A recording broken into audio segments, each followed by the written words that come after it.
So welcome back to Startup Grind. It's another session that we're doing today. The last event we had a great conversation about blockchain and cryptocurrency. And today we are having a great conversation about the creative industry and content creation.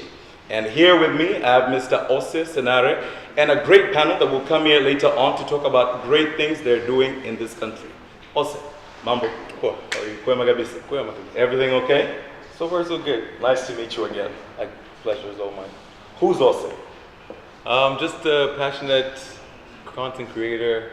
I've always been into art since I was young. I could remember just making those cards with malapa. Sandals, eh? No, malapa. When you put the bead pen between, and then you create that the cards. So I've always been into art and creating stuff since a young age, and I kind of lost my way as I was growing up, into... Why did you do business? Because of the business that you took? Yeah, because I kind of fell in love with business because of my business lecturer. She was really passionate as well with business, and I decided to take a business degree. And when I was doing a business degree, I realized that I was missing out on something. And I started teaching myself graphic designing. Okay. And then eventually fell into photography. Okay. Yeah. Did you study over here? No, I studied in Malaysia for that. From grade 1, kindergarten? Yeah, from kindergarten, I studied here in Dar. Until high school, that's when I went to Swaziland. Okay. Yeah, to do my high school there. And you did your business back in Malaysia? Yeah, I did my business degree in Malaysia, but also because I was trying to earn some money, I started cutting people's hair. I actually started cutting my own hair, and I did a really bad job. Now I'm going bald, so it's very different. At that time, I cut my hair bald, and it was really cold, so I had a really bad experience. So you used to cut other people's hair as well? Yeah, to make money, yeah. Oh, okay. Yeah. Did you get a lot of money from that? No, not enough to buy a camera. Now, you moved from business. Yeah. What was it about? What was your degree about? I was doing business computing, specializing in management. Okay. Yeah. So you moved from that, you transitioned from that to photography. Yeah. How was the transition? What did the family have to say about that as well? So I didn't really transition that quickly. So when I was doing my business degree, I only realized on my second year that I was really passionate about photography. But that's because I was doing graphic design for my own images and my own photos. And at that time, that was when Facebook was really popping. And in Malaysia at that time, it actually had the most users, active users in the world at Facebook. that time. Yeah, at that time in Malaysia, Malaysians were very active on Facebook. And I started editing my own images, and when I placed them in my profile pictures, I was getting those likes, and I was just like, ooh, what is that? So because of that, I started falling in love with graphic designing, and because of just copyright issues, I had to edit my own photos. So instead of buying a camera, and all this time I did not ask my parents about this. So I did not know anything about it. So where did you get the money? No, I didn't buy a camera. You didn't buy a camera. I started borrowing a camera from a friend. Okay. So borrowing a camera from a friend and started taking pictures of coins and dirt, and then eventually started taking pictures of people, and that's when I fell in love with it. Started building my portfolio and shooting people for free for a very long time when I was free. Yeah, a lot of my classmates and a lot of my friends, until it reached the point whereby people started contacting me for photos, and then that's when I was like, oh wait a minute, now I need to start charging, because I was spending too much time with the photography. I'll be up until 3 a.m. editing a photo instead of finishing my FYP. Okay. So I started charging and creating my portfolio, and just before I was coming back, that's when I sent my parents and my family my website to show them what I've been building, and ask them for any investment that they could give me, so I could start my business in Tanzania. And luckily, my parents are as crazy as me, so they invested a small amount of money, and I was able to get my first camera. And you showed one of your cameras, which was really expensive. Yeah, that's the one. That's why I came early, because I wanted to set up for YouTube. So I have that for content. How long were you doing photography? How long since? Were you before content creation? I've done it for about 6 years. 6 years. Yeah. So this guy's been moving around, by the way. There's been a lot of transitions from business, photography, weddings that he used to take. Then you decided to say, no more weddings, no more pictures over here, over there, which is giving you a lot of money, by the way. So you decided to say, money aside, passion, mbele. That's what you said. When did you do that transition? I did that transition. I think I was just talking to Cookie right now. I believe in any business or in anything that you follow, like the most important thing is the why of why you do this, you know, the vision, you know, ultimately. So in the beginning when I started doing photography as like my business, my why was I wanted to be like one of the most amazing fashion photographers out there. So that was driving me and that was keeping me, you know, like filling me with passion and I was fulfilled. But as I started being more of a business person and the why started becoming fuzzy, and I was just doing now, I had a team and I had to pay people, so I started, you know, looking for revenue, so I started doing a lot more weddings, a lot more events. I stopped enjoying it, you know, so when I stopped enjoying it, the why started becoming, you know, really something that I no longer had the vision. Okay. And when I reached that point, I had to tell myself, okay, cool, like you're making money, fine, but you no longer have a vision of where you want to go. And the moment you don't have a vision or a why you're doing something, you can no longer sell something to somebody because they'll no longer believe you because you are not as passionate as you are about your product. Were you as creative as you are right now? Sometimes I feel like if you're overdoing something, you don't get time to think more or project other things that you like to do. I think I was comfortable. And you know, before I was doing a lot more, personal projects. So with personal projects, you're able to kind of take more challenges and then show something different that is not there in the industry. But if you're just creating stuff for clients and you're not doing any personal projects, you can't show anything different. So clients only hire you for what they see and what's in the market. So you start creating just the same type of content, and that's not really exciting. Does it reach a point where there's a clash between you and the client? And you have a different concept. And the client, obviously the money giver, and you're saying, listen, I think if we do this, it's better, but they still have a different direction. Has it ever reached a point where you said, you know what, I can't do your job, because I think if we would have taken this route, it would have been better, but since we clash in terms of philosophies, I can't? I don't think I can recall any time when that has happened. I think I've been lucky to have done so many personal projects that when people were coming to me in terms of photography because of them wanting something different. Okay. You know, taking the risk. You know, like that was the reason why I think a lot of the people coming in, and that was because I was doing a lot of personal projects. So when I stopped doing a lot of the personal projects, I wasn't as daring and I wasn't showing anything new, and even I knew that I wasn't showing anything new. And the moment, like, as a person who creates, you know that.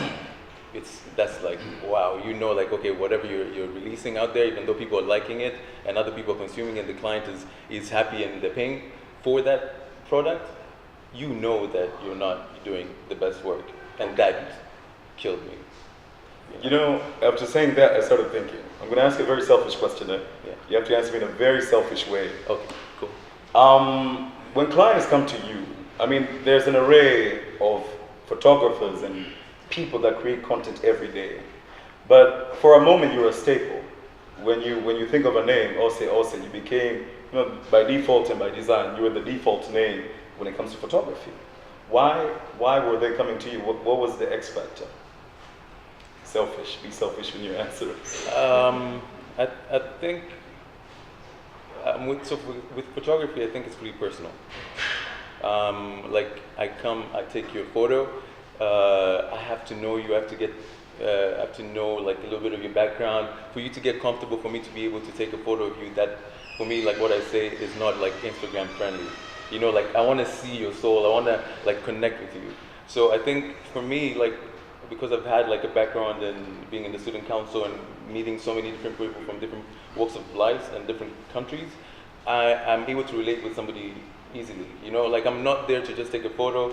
I listen to, you know, business podcasts. I watch sports. I'm consuming so many different type of content that when I sit down with you, we can relate to each other. And the moment I relate with you, you're comfortable.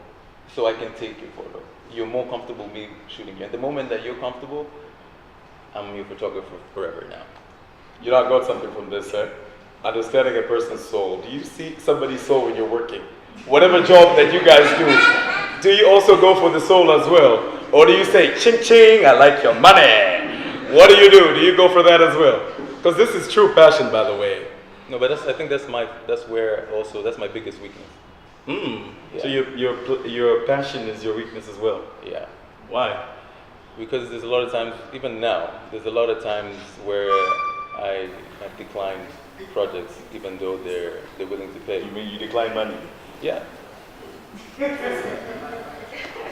How much money are we talking? It can vary. For me now, even so for example, now, I'm really focused into doing content creation and really focused in creating. So I'll just say something. So for the time that I was creating work for clients, I was building people's businesses, right? I was taking images for them. I was building artists' images and all these things. And I did it for such a long time. And yes, I was making money, right? There's one thing, you're making revenue. There's another thing whereby you're creating wealth. And I was telling him as well the same thing. Revenue. So I was making revenue. But the moment I stopped picking up my camera and then taking pictures, that's the moment I stopped making money, right? I'm no longer making any revenue. No money's coming in because I had not invested my money to create wealth for me. I did not take the money that I was making in photography to make a farm. I did not take the money I made in photography to start a t-shirt business that's going to continue making money, right? So I did that for such a long time, and I reached at one point where the why was fuzzy, and also I was no longer passionate about what I was doing. And also I realized that I'm growing older and I'm not setting myself up for wealth. If I decide I want to chill for a month and not work and I just want to be inspired with life and travel, I can't do that because I have not created passive income. Okay. And that's kind of the part where it was a little bit difficult. Now let's come back to the content creation part. Sure. I think everybody creates content here every day, right? Yeah. I mean, you either post something about your business, your love life, your biography should speak about you in one way or another, right? Even your Tinder profiles, if you're trying to get a date, that is content, by the way. If this is what I believe. Human beings are like radios. We release our frequencies every day. Not everybody will get your frequency, but somebody out there will get it. So that's why we're here with these creatives to understand their frequencies. So what is content creation and how do you create content? I think, as you just said right now, content creation is basically what everybody's doing on a daily, right? I think when it comes to, when you take it up another level, content creation becomes creating content that is quality, but also provides value to somebody who's consuming it. That's kind of the next level. And then after that, it's making money from the content that you create. So there's those levels. But ultimately, content creation is, visual. It can be visual. It can be photographs, video. It can be writing. It can be a painting. All that I feel is content. But I think in the digital world now, it's what you post online and social media and on your websites and all that. You're in a very, very niche market, and a lot of people, the majority of the country, people in this country, they wouldn't understand who's a vlogger, what's a Vine, and what you do online as well. So how do you deal with that? How do you put things out there for people to understand? I think personally, that aspect of people not knowing and the market not being saturated, that's the beautiful part about it. Right now, I'm in the trenches and I'm not making money that a YouTuber would be making in the States if they had a brand deal. But I know that if right now with television and where it's going in the future, a lot of the stuff is digital streaming, right? Mm-hmm. So if I'm starting to focus on creating my brand, my content, and building a community on YouTube and creating video content, as we move forward to a time whereby it's now hot, I would have already been in the trenches long enough to now make wins at that period of time. Okay. The issue is now you don't want to jump into something because it's trending, right?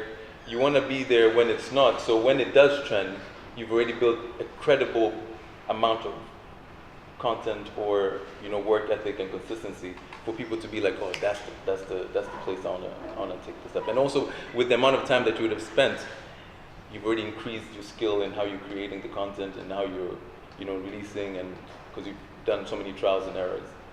One of the things that I got to see, so I had to go through your YouTube and see so many things that you do. You travel a lot, and it's funny. There's certain things that I see from his YouTube. By the way, you should check out his YouTube. And there's certain places that I ask myself, hapa Bongo. You get me? Is this Bongo? Is this Tanzania? And I get to ask myself, why is TANAPA only promoting the same places which I've been seeing for years and years? We've always been taken to the same places. And then I ask you, do you go to the respective authority to tell them, guys, there's something very beautiful out there in Tanzania? Because you've been moving around Tanzania. You go to Bagamoyo, you see all these places. You go to Tanga, or maybe in Dar-es-salaam. And how do you do to create awareness with that? I think even like last time when I told you, like just recently, like they reached out to some of the creatives because we created a group. So they are in discussions to kind of showcase the content that the travel content creators are already making now. But I think before, when I was talking to you on the radio show, what I was saying is that for people to know that there's something different, you need to create it. You know, I cannot go to TANAPA and be like, by the way, like, you see what they're doing there, like in the States, like we can do it here. Give me, you know, an investment so I can do it. I need to go out there and do it myself, use my own power, my own investment, and show that it's possible for a bigger institution to see that there is value in what I'm doing. So I need to create the leverage, right? So that's what I'm doing now, building the leverage, and a lot of the content creators are building the leverage. The issue a lot of times is when, like for example, when somebody's starting out, they don't have the leverage, but they want the support. So you have to work to get that leverage by creating your own content, investing in your, like taking your own time to do this, so somebody else sees the value and sees, like, okay, I see you're hustling. Yeah, now like I can work with you because I see that you're passionate about it. It means something to you. Let's work together. So I think it's just being patient and doing the work. Something else which I saw, Yeah. So I was trying to see your financial affair. Yeah. Which, by the way, again, if you go on YouTube, you'll see a lot of, you're very vocal about what you're getting, the amount of money that you got the previous month, the amount of money you've been getting for the past few months. And I'm thinking, how are you surviving? Yeah. Because I understand, I'm all about passion as well. As a creative person, we like to foresee and we like to go for the passion. But $86, that is the number that I saw, $86. For how long? That was like a period of 1 year. 1 year? Yeah. And that's how much you got from YouTube? Yeah, that's how much, because the AdSense money is like cents, and also they're looking at views. So unless you're going viral, that's when you really make the big bucks, right? How do we make more money? Patience. I believe in taking the time. I believe in investment. When I came back as a photographer in Tanzania, like nobody, maybe a few people knew about my work from my Facebook profile, but nobody knew about my work here, like to hire me. And I had conversations with my mom a lot of times, and talking about, I'm not getting any clients for a very long period of time. But eventually that changed. But I needed to still continue creating at that period of time. Maybe eat a lot more bread and noodles. But eventually that changed. But you cannot be in a position whereby you're not making money, and at the same time you're not doing the work. Because then no client will be able to see you. It's just a cycle. You're repeating the cycle. But just to say one thing about, like the amount of money that I'm earning, it's all about sacrifice, right? I would like to be driving a Mercedes-Benz, more BMW. But I would like to be living in an apartment in town. I would like to be doing a lot of things at this age. I'm 28, I'm turning 30 very soon. And in the society in Tanzania, or in African culture, it reaches a certain age whereby people start asking you, like, are you going to get married? And you have to move out from your family, your home, and a lot of different questions, right? Those are the pressures that are in society, right? But if you succumb to that, then you kind of, like, for me, now I need to kind of put down my passion and what I'm doing. And I know that if I stick through this for the next 2 years, it might change, and that's going to be my ticket, right? Okay. So now I have to sacrifice a lot in terms of not having the luxuries that I would have been able to have at this age, like living my home and not staying with my parents, and having my own apartment, having a good car, because of the dream and the passion that I believe is going to happen. And at the end of the day, it's the belief, right? For entrepreneurs, for startups, for anybody who's doing whether it's agriculture or whatever, anybody who's doing something that they truly believe is going to work, but also not just believe. You have to work on it every single day. Okay. Every single day you have to work, because you cannot just believe and then all of a sudden it's going to happen. Sacrifice. So I have a tendency of checking up things online. I check out different organizations, government organizations and private organizations. We are very poor, by the way, online. Have you noticed that? We were using the old ways of promoting things, business and whatever it was. But right now we have ventured more online. We're creating content online. We're talking about the big companies, by the way. Most of the big fours in this country, even the other companies as well. But if you see, they have a big following, 200,000, 500,000, a million, but the traffic is so weird. When you look at the conversation, the track online, it's so bad. And I ask myself, what are we doing wrong as companies? And by the way, you should do that research. It's usually sponsored. If it's organic, it's less comments, less likes, it's just poor.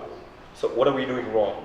In terms of, now this should be very general, not just in the art world. But what should companies do, and do you advise them? Like, listen, maybe if you put this particular picture, maybe if you use this way, or maybe if you write these words, instead of writing 150 characters, maybe just write 4 lines or 3 lines, and this could actually be more like quick. Ultimately, I think in terms of that, there's no specific answer to that. There's so many different variables, but I do know that, for example, in the context of Instagram has matured. It's reached a point whereby nobody wants to have content that is kind of like, oh man, I have 10 watches, bling bling, this is my life. Like that. No, some people do, but when I say matured, yeah. I'll give you an example. People relate to Cardi B because she's real, right? And we've reached a point whereby people want to see the real. They want to see that you're not perfect, and they want to see that they can relate to you.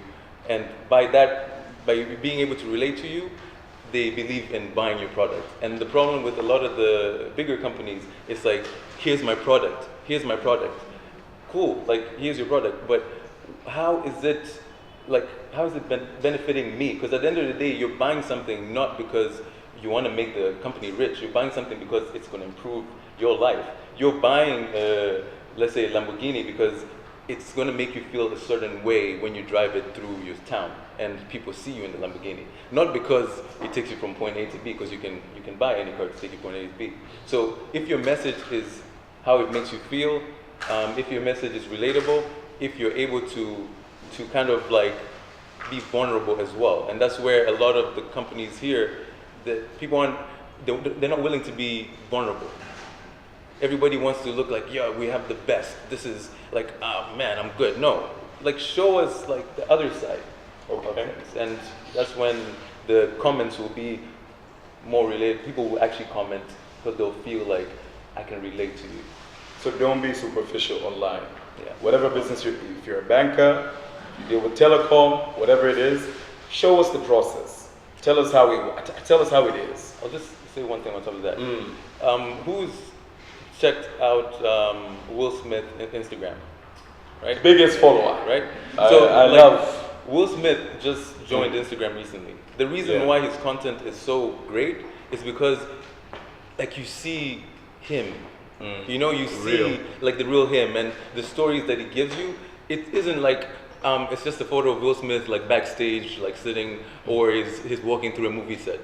He speaks to you and he tells you these things, he tells you what he's thinking, and because of that you feel man, I can relate to him.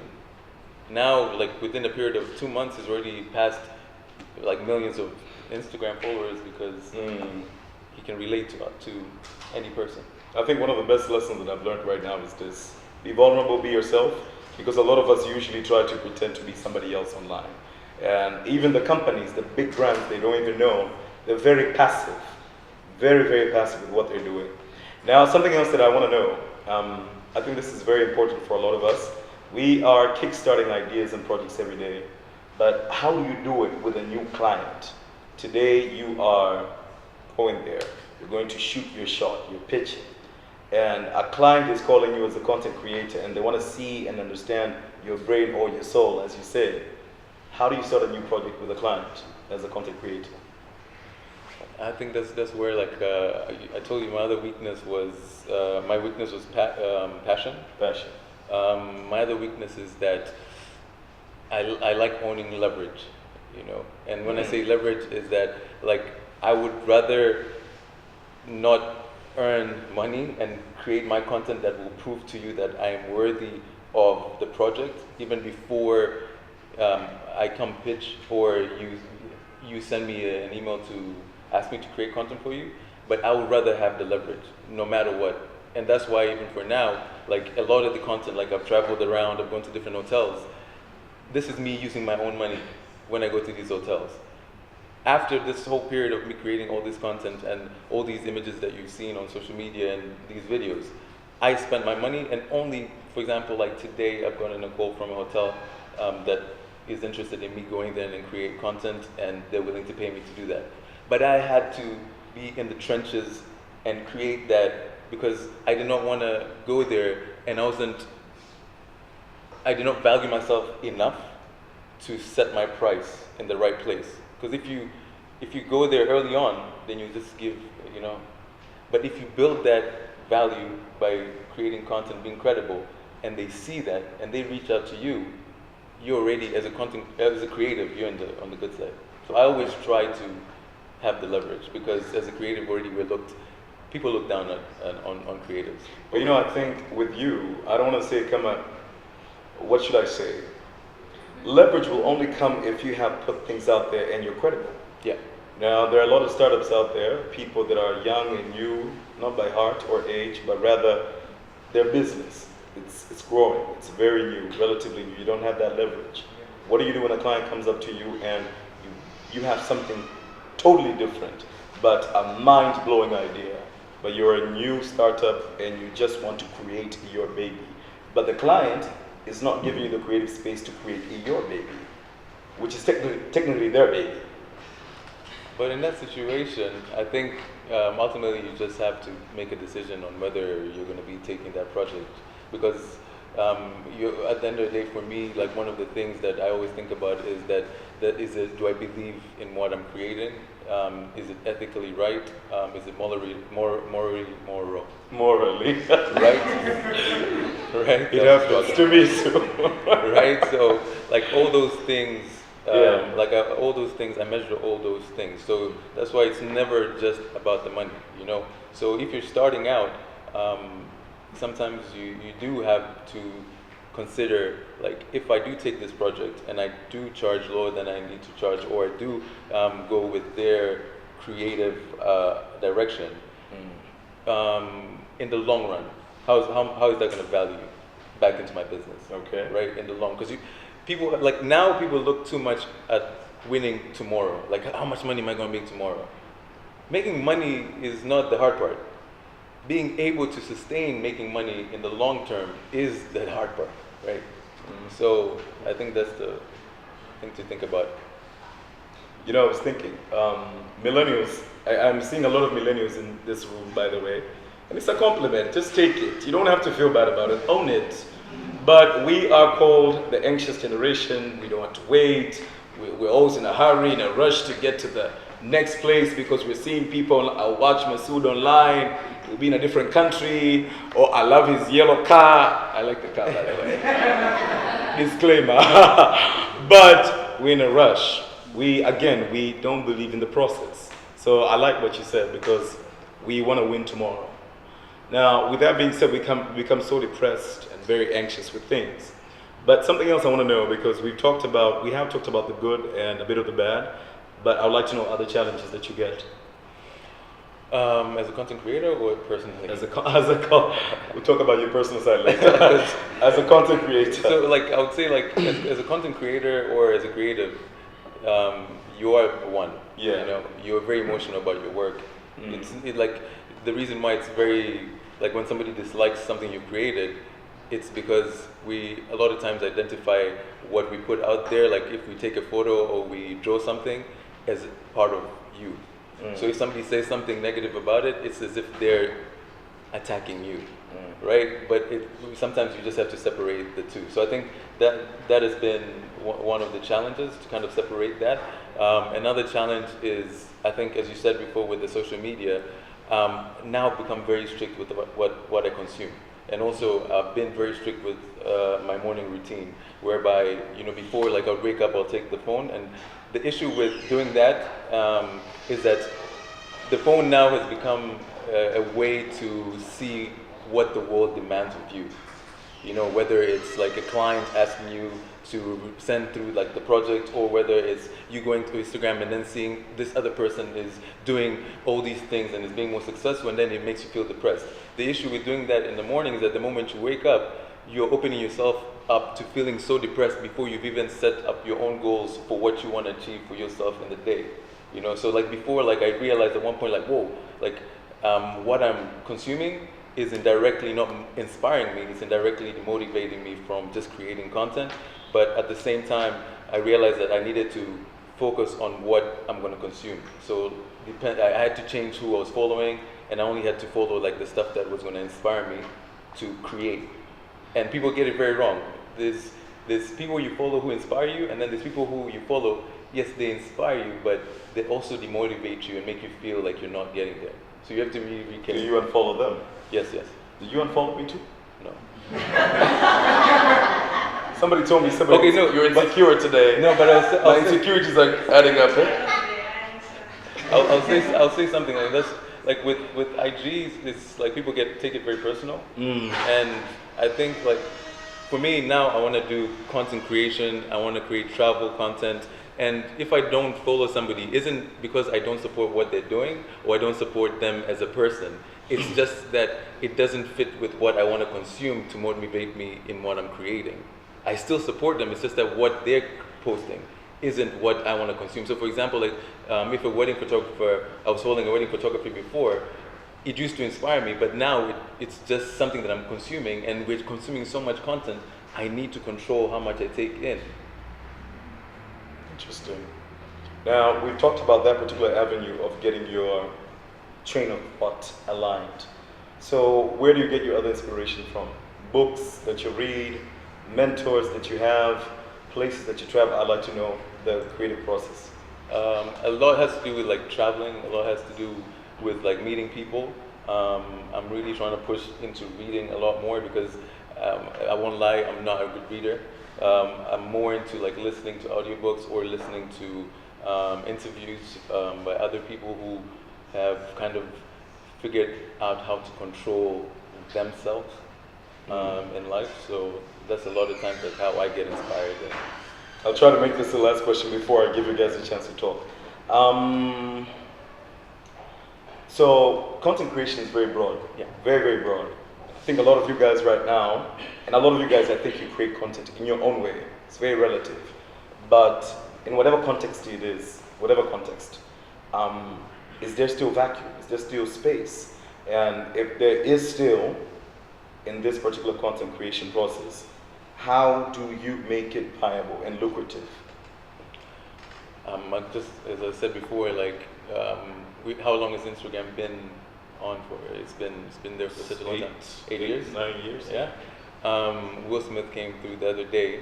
You would assume that a lot of people have already taken the followers and all of that. But I would say for you to stand out, you just have to be yourself. You know, if you're trying to be somebody else, it will seep through. Like people will see it, right? But if being you means that there's nobody else out there that is you. Okay. You know, so I think the way for you to stand out is by accepting who you are and sharing it with the world, and people will find you. The people who relate to what you release, people who believe in the same beliefs that you have, people who are passionate about what you're passionate about, they will find you. I like. Do you have enough? Or should we? You haven't had enough, eh? Don't worry. Mister. Thank you, sir. Thanks, man.